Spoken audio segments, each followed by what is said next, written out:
হুম, কি হয়েছে? মা, তোমার আজকে তো জন্মদিন, তাই তোমার জন্য একটা শাড়ি নিয়ে এসেছি। দেখো। শাড়ি নিয়ে এসেছিস আমার জন্য? কই দেখি। এই দেখো, কত তাড়াতাড়ি মেয়েটা বড় হয়ে গেল।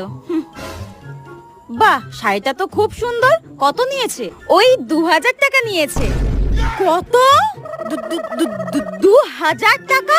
তুই এক্ষুনি শাড়িটা ফেরত দিয়ে আসবি। ধর। তো 2000 টাকাই তো দাম এগুলোর। আরে মাথা মোটা কাতলা, এইসব শাড়ি বাইরে হোলসেল 200 টাকায় বিক্রি হচ্ছে। 200 টাকায় তোকে ঠকিয়ে দিয়েছে। যা ফেরত দিয়ে আয়। হ্যাঁ, নেবে না তাহলে শাড়িটা? কত কষ্ট করে টিউশনের টাকা জমিয়ে মায়ের জন্য এই শাড়িটা কিনেছিলাম, এখন নিচ্ছেই না। আহারে, মেয়েটা মনে হয় কষ্ট পেলো। আমার জন্মদিনের জন্য মনে হয় অনেক কষ্ট করে টাকা জমিয়ে শাড়িটা কিনেছিল।